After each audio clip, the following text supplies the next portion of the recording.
그날 밤 병실 문틈 사이로 스며나온 대화는 단순한 불륜을 넘어선 것이었다. 아내와 친동생이 짜맞춘 완벽한 시나리오, 그리고 그 모든 중심에는 초록빛 눈동자를 가진 아이가 있었다. 아이의 눈은 오랫동안 윤석 가문에선 오직 두 사람에게만 나타났던 특징이었다. 아버지, 그리고 동생 하진. 윤석 자신에겐 한 번도 허락되지 않았던 유전자였다. 하지만 이제 그 눈이 아이에게서 또렷이 나타나고 있었다. 말이 필요 없었다. 그 장면 하나로 모든 퍼즐이 맞춰졌다.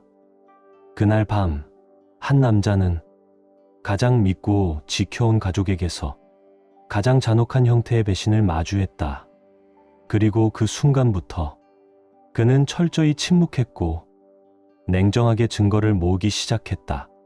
사랑이라는 이름으로 쌓은 관계는 서류와 기록, 영상과 계좌 내역 앞에서 차디찬 진실로 무너져 내렸다. 이제 반격이 시작된다. 그는 더 이상 남편도 형도 아니었다. 차갑고 정교하게 설계된 정의의 설계자일 뿐이었다. 사람들은 말합니다. 가족은 믿고 살아야 한다고. 하지만 나는 묻고 싶었습니다. 믿어야 했던 건 도대체 누구였을까요? 모든 걸 바쳐 지켜온 그 자리에서 내가 마주한 건 상상조차 하지 못했던 진실이었습니다. 이젠 나도 말해볼까 합니다. 내가 겪은 가장 완벽한 배신에 대해. 굵은 장대비를 뚫고 정윤석의 제네시스 지구10이 서울 강남의 텅 빈 도심을 질주하고 있었다. 유리창을 두드리는 와이퍼 소리는 점점 속도를 더해갔고 그의 손은 핸들 위에서 하얗게 굳어갔다. 머릿속에선 아내의 서연의 다급한 목소리가 반복되었다. 윤석 씨, 애기가 일찍 나올 것 같아요. 목소리엔 절박함이 고스란히 담겨 있었다. 서울대병원이야. 아까 아기 돌잔치 모임 왔던 사람들 다 왔어. 제발 빨리 와줘. 윤석은 정장을 갈아입을 새도 없이 차에 올랐다. 주말 내내 법정에 묶일 줄 알았는데 이상하게도 타이밍이 딱 맞았다. 왠지 모를 찜찜함이 있었지만 그는 그 생각을 지워낸 채 느릿하게 움직이던 택시를 급히 피해 방향을 틀었다. 계기판엔 새벽 3시 17분. 병원 사건을 수없이 다뤄온 그는 이 시간대의 병원 분위기를 누구보다 잘 알고 있었다. 그런데 돌잔치에 왔다는 사람들이 다 모였다면서 주차장은 왜 이렇게 한산한 걸까? 이탈리아산 가죽 구두가 콘크리트 바닥을 또각이며 울렸다. 엘리베이터를 향해 바쁘게 걸어가면서도 윤석의 가슴엔 묘한 불안이 자리를 틀고 있었다. 변호사로 15년, 사건의 냄새를 맡는 감각은 결코 무뎌지지 않았다. 뭔가 심상치 않았다. 산부인과 접수대엔 간호사 한 명이 조용히 휴대폰을 보고 있었다. 이름표엔 박유진이라는 이름이 적혀 있었다. 저는 정윤석입니다. 제 아내 최서연이. 아, 변호사님. 그녀의 눈이 놀란 듯 커졌다. 잠시만 기다려주세요. 산모분과 아기는 이미 안에 계신데 남편분, 그러니까 선생님의 동생분께서 같이 계십니다.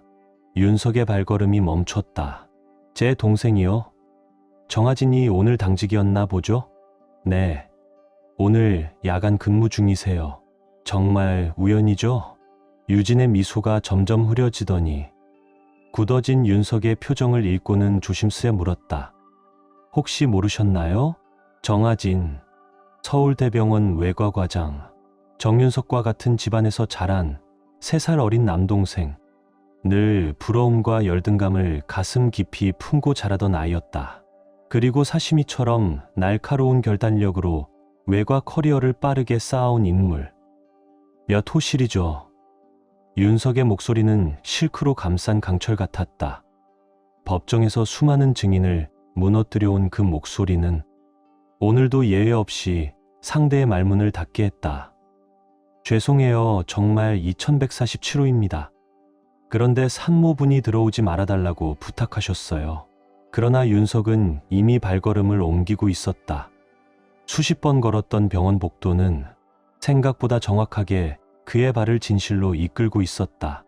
그는 문서를 중시하는 사람이었다. 그날도 예외는 없었다. 손에 든 휴대폰은 이미 녹음을 시작한 상태였다. 문이 반쯤 열린 병실. 그 안에서 들려온 건 아내 서연의 지친 목소리였다. 그런데 그 목소리 어딘가엔 설명하기 힘든 감정이 묻어 있었다. 만족감? 윤석이한텐 진짜 아빠 얘긴 대학 가서 말하자. 서연이 낮게 말했다. 그 전까진 윤석이 돈으로 키우면 되잖아. 다음 달에 파트너 승진이지? 완벽한 타이밍이야. 그때까진 그냥 윤석이 돈으로 키우면 돼. 그녀의 말투엔 망설임도 죄책감도 없었다. 다음 달에 파트너 승진이지? 완전 타이밍 좋잖아. 잠시 후 부드러운 남성의 웃음소리가 섞여 들렸다. 하진이었다. 서류상으론 조카지만 실제로는 내 아들이지. 완벽한 시나리오야. 윤석은 늘 모든 걸 가졌잖아. 단 하나, 정가의 눈동자만 빼고. 서연이 맞장구 쳤다. 봐봐, 하진아. 얘 눈 좀 봐. 저 선명한 초록빛 너랑 똑같잖아. 윤석의 손이 휴대폰을 움켜쥐었다. 정씨 가문의 상징, 에메랄드빛 노간. 어릴 적부터 아버지와 하진에게만 나타났던 유전자. 그리고 오직 그에게만은 허락되지 않았던 상속. 그는 결코 그런 눈을 자식에게 물려줄 수 없었다. 왜냐하면 그건 자신의 것이 아니었으니까. 완벽해. 하진이 중얼거렸다. 이 모든 위험을 감수할 가치가 있었어. 매번 몰래 만났던 것도 다. 기억나? 처음 내 진료실에서 만났던 밤. 응급수술 중이라며 저녁 챙겨다 줬잖아. 서연의 웃음엔 단 1g의 죄책감도 섞여 있지 않았다. 그 밤, 윤석은 이런 아내를 둔 걸 자랑스러워하며 술잔을 기울이고 있었을 것이다. 그의 자부심은 언제나 약점이었다. 자신의 천재성에 도취된 나머지 발밑에서 무너지고 있는 현실은 끝내보지 못했다. 윤석의 남은 손이 천천히 주먹을 말았다.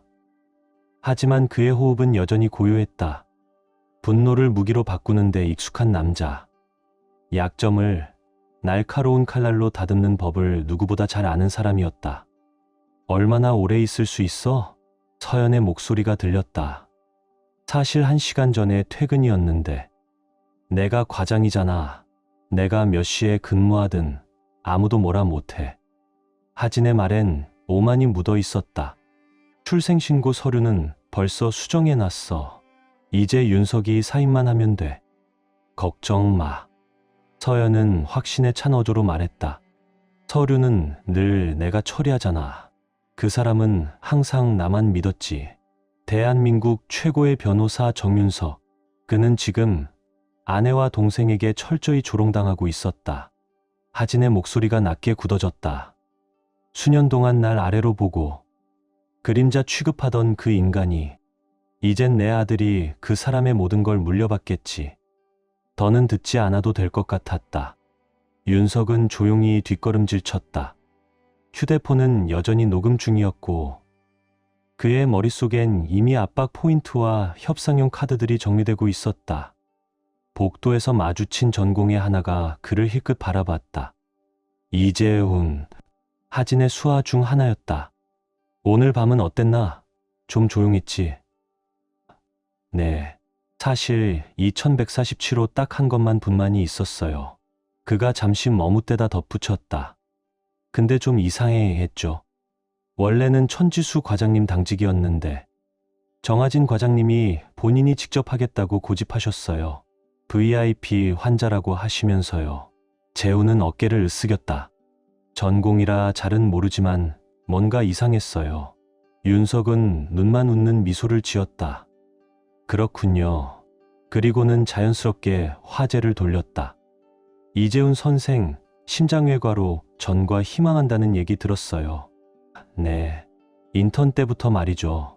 아, 네. 근데 경쟁이 워낙 치열해서요. 내일 이력서 하나 보내보세요. 병원 이사회는 문서화 잘하는 의사를 높이 평가하거든요. 그 말에 이재훈의 눈빛이 잠시 흔들렸다. 무언가를 깨달은 듯한 이해의 눈빛. 그는 천천히 고개를 끄덕였다. 저는 모든 프로토콜 변경과 당직 교체 사항을 상세하게 기록해두고 있습니다. 변호사님, 아주 좋군요. 윤석은 명함을 꺼내 건넸다. 이게 내 직통 번호입니다. 그리고는 낮고 단호하게 덧붙였다. 그리고 지금 이 대화는 없던 겁니다. 그가 병원을 나설 때 창밖엔 여전히 세찬 비가 쏟아지고 있었다. 하지만 윤석의 머릿속은 차분하고 정밀하게 회전하는 엔진처럼 가능성들을 분류하고 필요 없는 가설들을 잘라내고 있었다. 마치 외과의가 메스를 드는 순간처럼 주머니 속 여전히 녹음 중인 휴대폰이 묵직하게 느껴졌다. 핵폭탄급 증거. 하지만 그것은 아직 꺼내지 않은 무기 중 하나일 뿐이었다. 집무실에 도착하자 그는 곧장 자택 서버에 접속했다. 수많은 고위직 클라이언트들을 상대해온 그는 오래전부터 모든 커뮤니케이션을 자동 백업해왔다. 아내 서연이 사용하던 메신저, 이메일, 그가 요금을 납부해준 모든 계정에서 자료가 실시간으로 저장되고 있었다. 원래는 기업 스파이 방지를 위한 보험이었다. 하지만 지금 이 순간 그 시스템은 가정 내 반역을 겨냥한 무기가 되고 있었다. 새벽빛이 서울 하늘을 서서히 물들이던 무렵 윤석은 그 밤의 진실이 가슴에 내려앉는 무게를 온전히 받아들였다.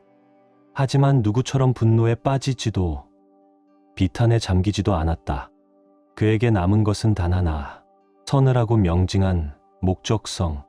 그들은 그를 바보라 여겼다. 자신들의 연극이 치밀하고 완벽하다고 믿어 의심치 않았다. 하지만 이제 왜 대한민국의 범죄계와 의료계가 정윤석이라는 이름 앞에서 함부로 입을 놀리지 않는지 그 이유를 뼈저리게 체험하게 될 것이다. 휴대폰이 조용히 울렸다. 화면엔 서연이라는 익숙한 이름이 떠올랐다. 그녀는 평소처럼 다정한 말투를 흘려보냈다. 어디야? 우리 다 걱정했어. 아기가 너무 갑자기 나와서. 윤석은 흐트러짐 하나 없는 손길로 답장을 타이핑했다. 강변북로에 사고가 났어. 지금 가는 중이야, 자기야. 그리고는 아무도 들을 수 없는 낮은 목소리로 중얼거렸다. 이런 날을 놓칠 순 없지. 전화를 끄는 그는 다시 컴퓨터 화면으로 시선을 돌렸다. 그곳엔 수백 개의 메시지들이 깔끔하게 정렬되어 있었다. 서연과 하진이 오랜 시간에 걸쳐 짜온 배신의 서사. 각 문장은 총알이었고 그는 지금 그것들을 하나하나 탄창에 장전하고 있었다. 그들은 자신들을 승리자라 믿었다. 하지만 진짜 게임이 언제 시작되는지조차 모르고 있었다. 그 착각의 대가는 곧 그들의 삶 전체를 삼킬 것이다. 창밖으로 붉은 여명이 스며들기 시작했다. 윤석의 책상 위엔 새벽빛이 조용히 번져가고 있었다. 그는 반격의 첫 페이지를 준비하며 넥타이를 고쳐맸다. 침착하게, 조용히, 마치 아무 일도 없었던 듯. 도심 반대편, 산부인과 병실 한 구석에서는 서연과 하진이 아기를 안고 조용한 승리의 미소를 나누고 있었다. 그들은 아직 모른다. 그들의 해피엔딩은 사실 복수극의 서막이었다는 것을. 그들이 그토록 믿고 싶은 승리의 순간을 윤석은 잠시만 즐기게 둘 생각이었다. 곧 그들은 시수적인 정의가 어떤 얼굴을 하고 있는지 아프게 마주하게 될 것이다. 일막이 막을 내린다. 그러나 윤석에게 있어 지금은 단지 말판을 짜는 서막일 뿐이었다. 그가 서울에서 가장 무서운 변호사라 불리는 이유, 그건 잊혀진 적이 없다. 동이 틀 무렵 윤석은 마지막으로 녹음 파일을 재확인한 뒤 조용히 넥타이를 매만졌다. 그리고 병원을 향해 걸음을 옮겼다. 그의 얼굴엔 자랑스러운 아버지의 미소가 살짝 떠 있었지만 그 미소 아래엔 냉혹한 처형자가 숨어 있었다. 말판은 이미 완성되었고 말들은 이제 막 움직이기 시작했다. 정윤석은 단 한 번도 시작한 게임에서 패배한 적이 없었다. 제네시스 지구 10안, 윤석의 손목시계가 새벽을 알리듯 조용히 째깍거렸다. 서울대병원 주차장 위로 어슴푸레한 여명이 스며들기 시작했고 그의 손엔 여전히 휴대폰이 쥐어져 있었다. 단 몇 시간 전 그의 세계를 무너뜨린, 그리고 동시에 복수의 모든 증거를 품은 그 기기. 기계는 차가웠지만 그의 마음은 냉정하게 불타오르고 있었다. 치밀한 분노, 계산된 응징. 서류상으론 조카, 진짜론 내 아들이지. 하진의 비웃음 섞인 음성이 녹음 파일 속에서 다시 흘러나왔다.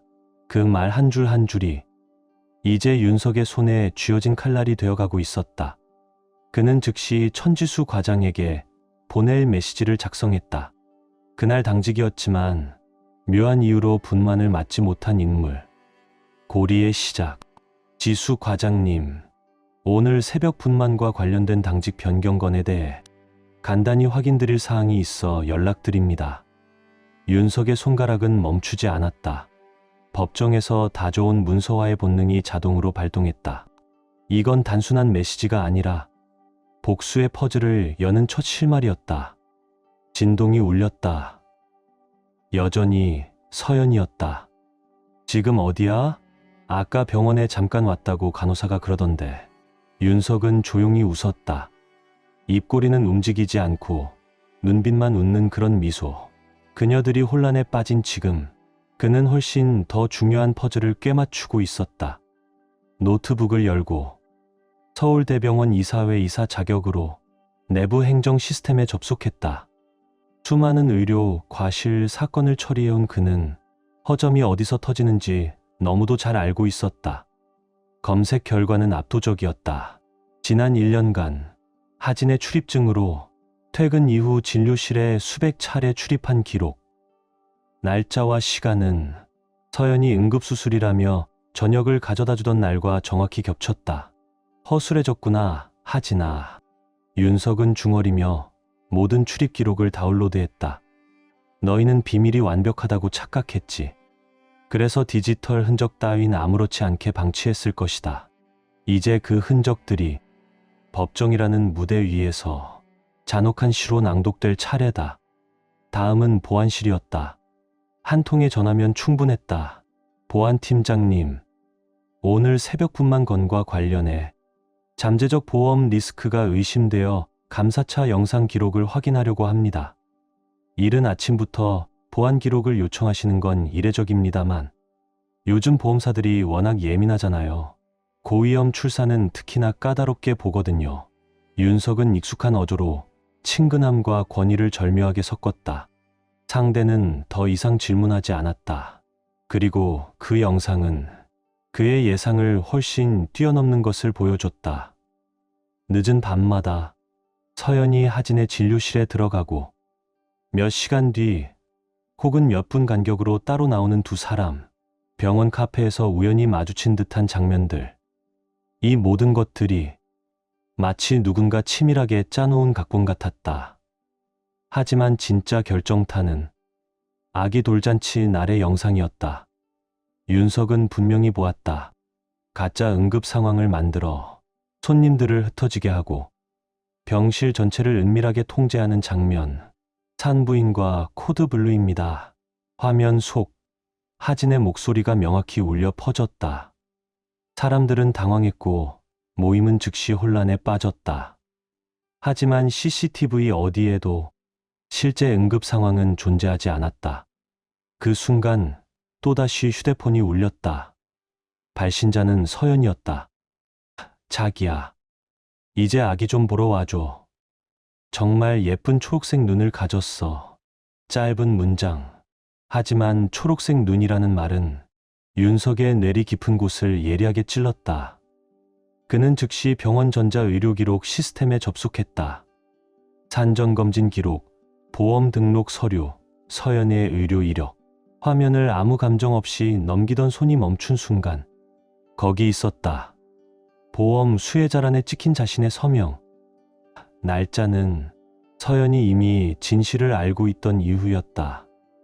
윤석은 그 문서를 곧장 병원 보안 서버로 이관시켰다. 보험 사기, 아마추어 가꾼, 서연. 그의 중얼거림엔 연민조차 담기지 않았다. 다음은 감사실이었다. 여보세요. 정윤석 변호사입니다. 정하진 과장의 진료실 출입 기록 전부 요청드립니다.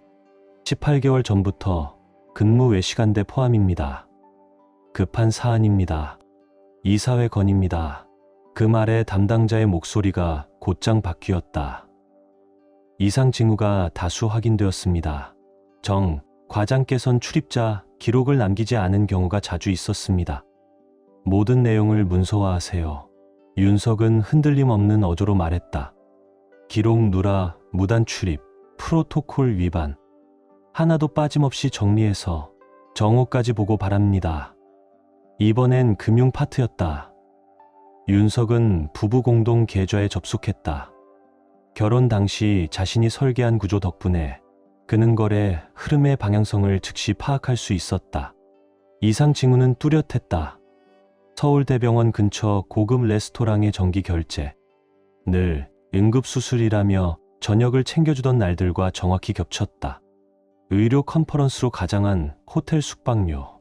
소액이지만 반복되는 고급 차량 대여 이력. 모든 거래가 배신이라는 퍼즐을 완성해가는 붓질처럼 쌓여갔다. 하지만 진짜 결정타는 따로 있었다.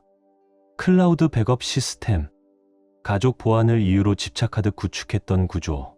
그 속엔 서연이 사용하던 계정의 문자, 이메일, 사진까지 모두 자동 저장되어 있었다. 몇 년치의 대화 내용이 정리되기 시작했다. 그 사람 전혀 몰라. 파트너 되겠다고 정신없잖아. 서연, 6개월 전. 윤석이 파트너만 되면 끝이야. 돈도, 이름도, 아들도. 하진, 3개월 전. 이 초록 눈면 끝이지. 변명할 방법이 없어. 서연, 일주일 전. 윤석은 모든 데이터를 분류했다. 폴더명은 간결하고 정확했다. 의료, 윤리 위반, 보험 사기, 병원 자원 남용. 각 항목은 하나의 장전된 총구가 되어 그들이 꿈꾸던 미래를 겨누고 있었다. 그때 이메일 알림이 도착했다. 감사실의 1차 보고서였다. 지난 1년간 정아진은 300건 이상의 비정상적인 출입 기록, 위반을 저질렀다. 그리고 또 한 번 진동이 울렸다. 이번엔 하진이었다. 형, 어디야? 서연이 걱정하잖아. 아기 좀 보러 와. 그 뻔뻔한 메시지에 윤석은 오히려 차가운 미소를 지었다. 감정은 없었고 전략만이 남아 있었다. 이제 시작이었다. 그는 서울대병원 이사회 임원들에게 엄선한 CCTV 영상 몇 개를 첨부한 메일을 작성하기 시작했다. 그리고 또 다른 메일 세트는 대한의사협회 윤리위원회로 발송되었다. 하진의 반복적인 프로토콜 위반 내역과 함께. 하지만 윤석은 거기서 멈추지 않았다. 그는 조용히 서연이 근무하는 법무법인 내부 포털에 접속했다. 몇 달 전 서연이 자신의 커리어를 돕고 싶다며 스스로 건넨 접근 권한이었다. 몇 분 만에 윤석은 모든 기록을 손에 넣었다. 병원 방문 중 로펌 자원을 사적으로 활용한 내역, 업무 시간 조작, 병원 동선을 감추기 위한 허위 청구. 모든 정황이 이제는 분명한 혐의로 굳어지고 있었다. 어느덧 해가 완전히 떠올랐고 윤석은 처음으로 깊은 숨을 내쉬었다. 그동안의 고요함은 폭풍 직전의 정적과도 같았다. 이메일 알림은 끊이지 않았다. 병원 이사진, 행정부, 윤리위, 놀람과 회의 요청, 해명 요구가 뒤섞인 메시지들이 연달아 도착했다. 윤석은 서연에게 짧은 메시지를 보냈다. 정체 풀리는 중이야. 곧 우리 아들 보러 갈게. 잠깐만 더 그 환상의 승리감 즐기고 있어. 병실 문을 열기도 전에 그들의 세계는 조용히 그러나 급속도로 붕괴 중이었다. 그 순간 휴대폰이 울렸다. 발신자는 대한의사협회 윤리위원장이었다. 정 변호사님, 정아진 과장과 관련된 매우 심각한 자료를 전달받았습니다. 윤석은 단호하게 응답했다. 잘 연락 주셨습니다. 이미 지속적으로 증거를 수집 중이었습니다. 직접 만나시겠습니까? 상대는 숨을 고르듯 잠시 멈췄다가 말했다. 가능하다면 즉시. 무단 출입만으로도 문제가 되는데. 다른 부분은 더 심각합니다. 자료는 전부 정리해 두었습니다. 출산 당시 병실 녹취도 포함입니다. 녹취까지요? 윤석은 흔들림 없는 목소리로 대답했다. 형제였지만 환자와 의사로선 극히 부적절한 관계였습니다. 게다가 계획성까지 드러났습니다. 윤리의 소집은 곧바로 확정되었다. 병원으로 향하기 전 윤석은 마지막 정리를 위해 은행에 들렀다. 공동 계좌 전부 동결해 주세요. 아내 명의 단독 계좌는 제가 위임장권을 행사하겠습니다. 사기 혐의가 있습니다. 은행 담당자는 더 이상 묻지 않았다. 그는 수년간 윤석의 계좌를 관리해온 이였다. 알겠습니다. 법적 절차용 서류도 준비해 드릴까요? 전부요. 그리고 보험사에도 연락 주세요. 흥미로울 만한 내용이 좀 있으니까요. 다시 차에 올라탄 윤석은 아침 한나절 동안의 정밀한 작업을 정리했다. 이사회는 혼란에 빠졌고 의사협회는 즉각 조사에 착수했다. 하진의 커리어는 간당간당한 줄 위에 매달려 있었고 서연의 재정 기반은 조용히 무너져 내리고 있었다. 곧 병원 내부 메신저에 하진 관련 조사 내용이 전체 공지로 공유되었다. 예정된 시점 그대로 잠시 후 서연에게서 문자가 왔다. 윤서가 제발 좀 와줘. 하진은 수술 들어갔고 나 혼자 있고 싶지 않아. 윤석은 핸들을 잡으며 천천히 그러나 분명한 어조로 중얼거렸다. 혼자. 그 단어의 의미를 이제 그녀도 곧 깨닫게 될 것이다. 병원 건물이 시야에 들어왔다. 그의 표정은 대리석처럼 단단하게 굳어 있었고 뒤로는 서울 의료계를 뒤흔들 파장이 정확하고 조용하게 퍼져가고 있었다. 윤석이 병실 문을 여는 순간 정아진은 이미 업무정지 처분 직전의 상태에 있었고 서연의 로펌은 그녀의 도덕성과 직업윤리 전반을 조사 중이었다. 그들이 조각조각 쌓아올린 미래는 지금 이 순간 실시간으로 무너지고 있었다. 완벽한 배신극이라 믿었겠지만 사실 그들은 정윤석에게 파멸의 모든 무기를 손수 건네준 것에 불과했다. 게임은 끝나고 있었다. 단지 그들의 시나리오대로는 아니었다. 전혀 아니었다. 윤석은 주차장에 차를 세우고 넥타이를 다시 조정했다. 이번 입장은 속은 남편이 아니라 계획된 파멸의 설계자로서의 입장이었다. 그들이 원했던 건 그의 돈과 이름이었다. 이제 그 대가가 얼마나 혹독한지 그들은 뼈저리게 알게 될 것이다. 윤석의 발걸음은 산부인과 복도를 조용히 울렸다. 걸음 하나하나가 냉정하고 정확했다. 아침 근무조가 시작되며 간호사들과 의사들이 바쁘게 오갔고 그들 대부분은 슬쩍 그를 돌아보았다.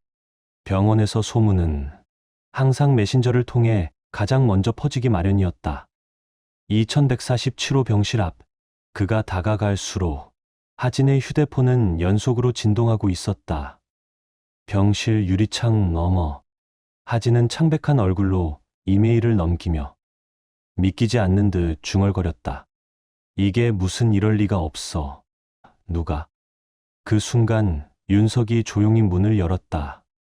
축하하지. 목소리는 낮고 날카로우며 차갑게 정제된 경고와도 같았다. 네, 고백 영상. 지금 병원 게시판이랑 내 로펌 쪽에 다 공유됐더라. 이사회는 특히 퇴근 후 무단 출입 317건에 관심이 많더라. 서연은 침대에서 벌떡 일어나 휴대폰을 움켜쥐었고 화면엔 수십 개의 알림이 쏟아졌다. 그녀의 얼굴이 일그러졌다. 당신 무슨 짓을 한 거야? 짓. 윤석은 눈감아 웃으며 냉소적으로 말했다. 그저 병원 보안 영상을 몇 군데 공유했을 뿐이야. 내 로펌은 반응 빠르더라. 태그된 게시물만 수십 개던데. 하진은 자리에서 일어나 평소의 오만함을 되찾으려 했지만 그 눈빛은 흔들리고 있었다. 허세 부리지 마. 그 317건 증거도 없잖아. 윤석은 천천히 휴대폰을 꺼내 스크롤을 내리며 말했다. 흥미로운 건 말이지. 출입 기록, 날짜랑 서연 씨가 저녁 챙겨줬다던 날이 정확히 겹치더라고. 그건 정시 의료 상담이었어. 하진이 외쳤다. 그래? 윤석은 고개를 살짝 갸웃하며 물었다. 근데 왜 그날마다 호텔 결제 내역이 있는 걸까? 정적이 병실을 삼켰다. 출산일을 내 파트너 발표랑 맞추자는 문자도 캡처가 잘 돼 있더라. 그의 말은 칼날처럼 조용히 그러나 깊숙이 박혔다. 그 순간 서연의 휴대폰이 울렸다. 화면에는 그녀가 근무하는 로펌의 대표 파트너 이름이 떴다. 그녀는 떨리는 손으로 전화를 거절했다. 윤석아, 우리 설명할 수 있어. 그 말에 윤석은 고개를 돌려 그녀의 눈을 똑바로 바라보며 말했다. 보험 사기까지. 그는 휴대폰 화면을 그녀 쪽으로 돌렸다. 산전보험 서류에 내 이름을 아버지로 올린 건 조사팀 입장에선 꽤 흥미로운 자료가 될 거야. 특히 너희가 이미 친자 확인을 알고 있었다는 증거까지 곁들여진다면. 그 순간 요람에서 아기가 몸을 뒤척였다. 하진의 시선이 본능적으로 그쪽을 향했다. 윤석은 그 움직임을 놓치지 않았다. 윤리위원회에 제출할 추가 증거 항목. 의사로서 생물학적 반응에 충실했던 그 눈빛. 이 모든 게 내 자존심 때문이야? 하진의 목소리는 부러진 이를 악문 것처럼 떨렸다. 윤석은 싸늘하게 웃었다. 자존심. 너희는 내 이름, 내 재산, 내 명예까지 훔치려 했지. 이젠 너희 명예를 내가 가져간다. 서연의 폰이 다시 울렸다. 또 다른 파트너 변호사의 전화였다. 떨리는 손으로 전화를 끄는 그녀는 윤석을 바라보며 애원하듯 말했다. 제발 아기를 생각해줘. 내 아들이잖아. 하지만 윤석은 흔들리지 않았다. 걱정 마. 내가 요청한 유전자 검사 결과가 나오면 진짜 아버지 성으로 등록될 테니까. 물론 하진이 실직하면 양육비는 좀 어려울 수도 있겠지만. 하진이 달려들 기세로 다가오자 윤석은 단 한 발짝도 물러서지 않았다. 나 건드리는 순간 폭행죄는 덤이야. 그때 병실 문이 열렸다. 간호사가 조심스레 들어왔다. 정하진 과장님? 병원장님께서 바로 보자고 하십니다. 하진의 얼굴이 굳어졌다. 현실의 무게가 목덜미를 눌러왔다. 이건 내 진료실도 평판도 다 무너지는 거야. 그랬으면 병원 자원을 불륜에 쓰기 전에 생각했어야지. 윤석은 넥타이를 정리하며 마지막 일격을 가했다. 내가 출산 스케줄까지 바꿨다는 정황. 이 사회가 가장 민감하게 반응하더라. 윤리적으로는 최악이지. 그 순간 서연의 폰에도 로펌 내부 메신저가 떴다. 긴급 회의 오전 9시. 전원 참석 필수. 넌 다시는 강남에서 변호사 못할 거야. 서연의 목소리는 나를 잃은 칼날처럼 갈라졌다. 아니. 윤석은 조용히 웃으며 말했다. 난 오늘 아침 정식 파트너 승급 통보 받았어. 이번 사건 보고서가 인상 깊었다더군. 의료과실 전문까지 맡아달라더라. 그 후 몇 주. 모든 일은 윤석이 설계한 시나리오 그대로 움직였다. 하진은 수술 자격 정지. 부유한 클라이언트들은 등을 돌렸다. 윤리위원회 청문회에서 그는 무너졌고 서연은 보험 사기와 내부 비위로 해고됐다. 이혼은 한편의 법정 매뉴얼처럼 깔끔하게 진행됐다. 윤석이 준비한 서류는 단 한 줄의 틈도 허락하지 않았다. 친자 확인 결과 아이의 생물학적 아버지가 아님이 확정되었습니다. 사기 혐의까지 더해지면 위자료는커녕 그녀가 얻을 수 있는 건 아무것도 없습니다. 윤석은 조용히 서명했다. 하진은 의료윤리 심의가 다음 주입니다. 제출된 자료로 보면 면허 정지 가능성 높습니다. 1년 후 서울 강남 고층 빌딩. 윤석은 자신의 코너 사무실 창가에 서 있었다. 도시의 스카이라인이 은빛 햇살에 반짝였다. 뉴스 속보 알림이 떴다. 전 서울대병원 외과 과장, 지방의원으로 재취업. 윤석의 입가에 조용한 미소가 스쳤다. 정아진의 몰락, 그 화려했던 커리어는 이제 지방의원에서의 조용한 진료로 변해 있었다. 또 다른 알림, 사설 탐정의 보고 메일이었다. 대상 S, 현재 고향 소재 로펌서 법률사무 보조로 근무 중. 양육비 인상 청구는 수입 감소 사유로 기각됨. 아이 건강, 양호, 눈동자 색은 뚜렷한 초록색. 윤석은 메일을 아카이브에 옮기고 책상 쪽으로 돌아섰다. 디지털 액자에는 과거의 가족 사진들이 자동으로 넘어가고 있었다. 그중 하나, 서연과 하진이 웃고 있는 모습. 그들의 미래는 한때 밝아 보였지만 거짓 없는 증거 앞에서 산산이 무너졌다. 사무실 문을 노크하는 소리. 정 변호사님, 다음 의뢰인 오셨습니다. 의료과실 소송건입니다. 들여보내세요. 윤석은 넥타이를 매만지며 조용히 몸을 돌렸다. 회상은 사라지고 현재가 자리를 잡았다. 정의는 시현되었고 과거는 끝이 났다. 그는 액자를 꺼버리고 고개를 들어 새로운 의뢰인을 마주했다. 게임은 끝났다. 그는 이겼다. 그리고 어딘가 강원도의 외딴 마을, 초록빛 눈동자를 지닌 아이 하나가 자라고 있었다. 그 아이는 언젠가 알게 될 것이다. 가장 무서운 증거는 DNA도 영상도 아닌 냉정하게 설계된 정의라는 것을. 5년 후 서울 중심가 42층, 대한민국 최고의 대형 로펌 본사 코너 오피스. 윤석의 책상 위, 새겨진 명패가 아침 햇살에 반짝였다. 정윤석 대표 파트너 변호사 의료과실 전문. 그의 휴대폰이 익숙한 알림으로 울렸다. 사설 탐정의 분기 보고서. 대상 S, 현재 강원도 평화위원회 지속 근무 중. 윤석은 그 메시지를 조용히 스크롤했다. 그리고 천천히 웃었다. 그는 모든 걸 되찾았고 모든 걸 바로잡았다. 그리고 다시는 놓치지 않을 것이다.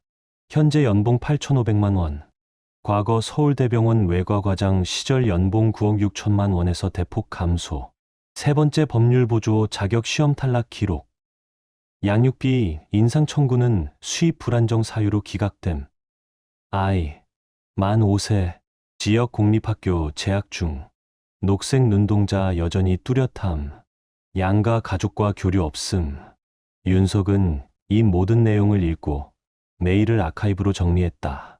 미련이 아닌 사업가로서 투자 수익률을 점검하는 습관일 뿐이었다. 정 변호사님, 비서 김소영의 인터폰 목소리가 들려왔다. 천지수 교수님 오셨습니다. 들여보세요. 이제는 서울대병원 산부인과 과장이 된 천지수 교수가 자신감 있는 걸음으로 사무실에 들어섰다. 5년 전 정아진 윤리위 심의에서 초조하게 증언하던 모습은 어디에도 없었다. 이 위원회에 정아진 씨의 또 다른 항소가 들어왔습니다. 지수는 자리에 앉으며 말했다. 여전히 같은 논리예요. 자기는 이미 형은 다 받았고 자격정지는 이제 해제해야 한다고. 윤석이 눈썹을 살짝 올렸다. 결과는요? 기각됐죠. 또요. 지수는 미소를 지었다. 그 사람은 의료 윤리를 모든 면에서 어겼습니다. 병원 자원으로 불륜, 자기 자식 직접 분만, 기록 조작까지. 이 사회는 영구적 위험 요소로 간주하고 있어요. 면허 유지된 것 자체가 기적인 셈이죠. 물론 제한 면허지만요. 지수는 태블릿을 꺼내며 말을 이었다. 아, 이건 들으시면 웃기실 거예요. 그날 병실 문 막으려던 간호사 기억하시죠? 응. 박유진. 이제 산부인과 관리 프로토콜 책임자예요. 출입자 기록 시스템을 전면 개편했답니다. 윤석은 고개를 끄덕였다. 자신에게 불리했던 행동이라 해도 전문성 있는 사람은 늘 높이 평가했다. 그 순간 휴대폰에 또 다른 메시지 알림이 떴다. 보낸 사람 토마스, 서연의 전 로펌 동료. 알려야 할 것 같아서 서연이 여기 지원했더라. 결혼 전 성으로 우릴 못 알아보게 하려던 모양이지. 하지만 난 지금 채용위원회에 있거든. 윤석의 답장은 짧았다. 기준은 유지되어야 하니까. 그때 사무실 문이 노크되었다. 비서 소영이었다. 죄송하지만 11시 자선 이사회 가셔야 합니다. 정가 소아병동 기증식. 윤석은 고개를 끄덕였다. 아버지 이름이 하진 같은 놈에게 더럽혀지긴 아까우니까요. 지수가 나간 뒤 윤석은 창가로 잠시 걸어갔다. 정씨 가문의 이름은 회복되었고 하진의 오점에서 벗어나 이제는 자신의 기부와 업적으로 존경받고 있었다. 그 순간 노트북에서 새 이메일 알림음. 부동산 중개인에게서 온 편지. 정하진의 집은 여전히 담보대출금보다 낮은 시세. 세 번째 재융자 시도마저 거절. 재산세도 3개월 체납 중. 그의 재정 몰락은 윤석에게 특히나 만족감을 주는 구경거리였다. 한때 하진은 윤석의 철저한 자산관리 습관을 비웃곤 했다. 자신은 신용과 명성만으로도 살아갈 수 있다며. 이제 신용도 명성도 모두 바닥이 났다. 그 순간 뉴스 알림 하나가 눈길을 끌었다. 의회 구성원들은 예산 삭감에 직면해야 한다. 농촌 지역 의료 위기 심화. 그 옆엔 주름진 수술복 차림에 하진 사진이 함께 붙어 있었다. 이제 40대 초반인 그였지만 사진 속 그는 이미 노쇠해 보였다. 그는 단순한 찰과상 치료나 감기 진료를 하고 있었고 복잡한 수술이나 VIP 진료는 더 이상 그의 몫이 아니었다. 한때는 단순한 변호사인 형을 깔보던 서울대병원 스타 외과의사였지만 이제는 사라진 과거였다. 다음은 대한변호사협회 자격관리본부 소식이었다.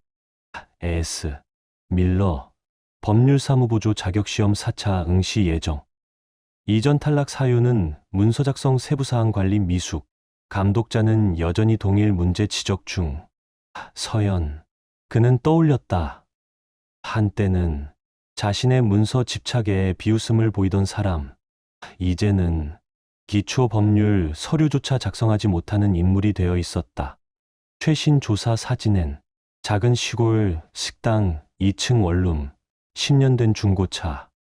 할인마트에서 쇼핑 중인 모습이 담겨 있었다. 그녀가 자신의 돈으로 유지하려 했던 명품 옷장과 고급 라이프 스타일은 이제 기억 속 조각에 불과했다. 정 변호사님? 비서 소영의 목소리가 다시 울렸다. 전처 처형분이 온라인입니다. 가족 신탁 관련 문의라네요.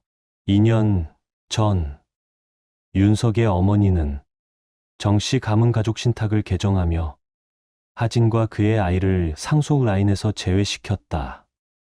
서연은 때때로 이를 법적으로 다시 따져보겠다며 연락하곤 했지만 이제는 오히려 구경거리에 가까웠다.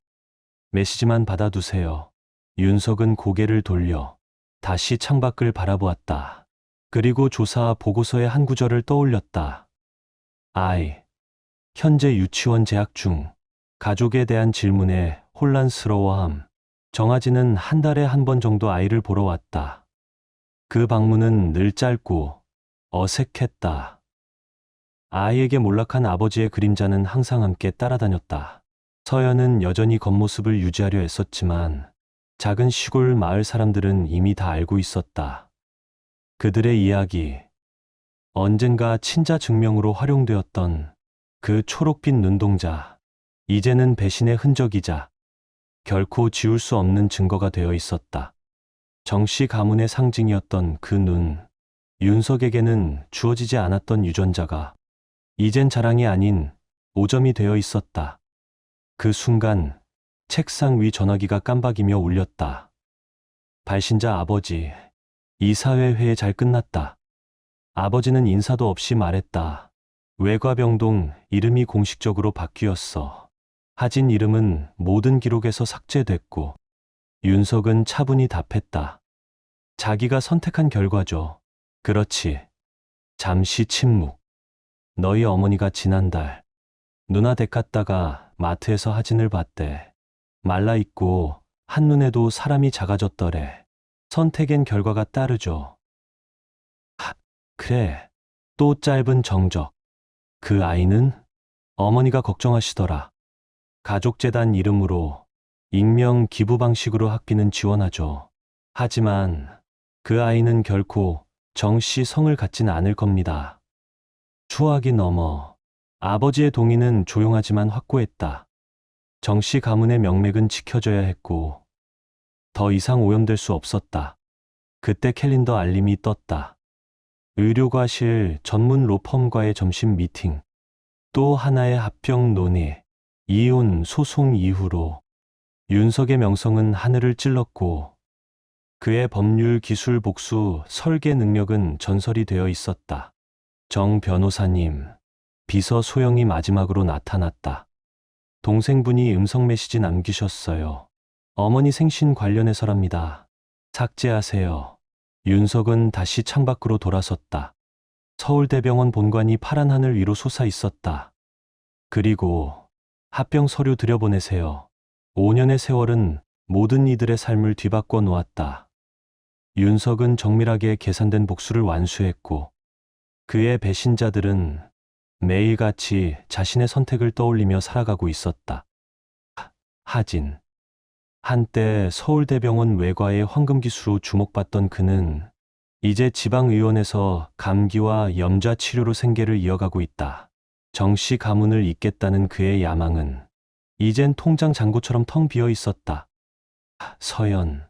윤석의 돈으로 명품과 상류층 삶을 누리려 했던 그녀는 이젠 법률보조 자격시험도 통과하지 못한 채 값싼 마트와 중고차 안에서 살아가고 있었다. 그들 사이의 아이. 한때는 승리의 상징이 될 아이였지만 이젠 부모의 실수와 타락을 매일 상기시키는 존재가 되었다. 그 초록빛 눈동자는 이제 아무도 부정할 수 없는 증거였다. 그 순간 윤석의 휴대폰이 다시 울렸다. 퇴근 후 병원 앞에서 관찰됨. 동료에게 말함. 모든 걸 가졌었지. 정씨라는 이름, 완벽한 경력, 완벽한 삶. 단 하나의 실수로. 하지만 그건 단 하나의 실수가 아니었다. 수년간의 속임수, 오만, 그리고 무시. 그들은 윤석을 이용할 수 있는 어리석은 남편이라 생각했다.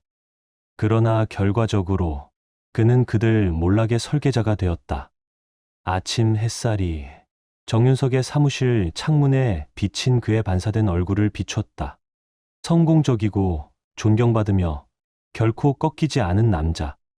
그 아래 서울 의료계는 분주하게 돌아가고 있었고 모든 주요 인사들은 이제 그 이름 하나에 반응하고 있었다.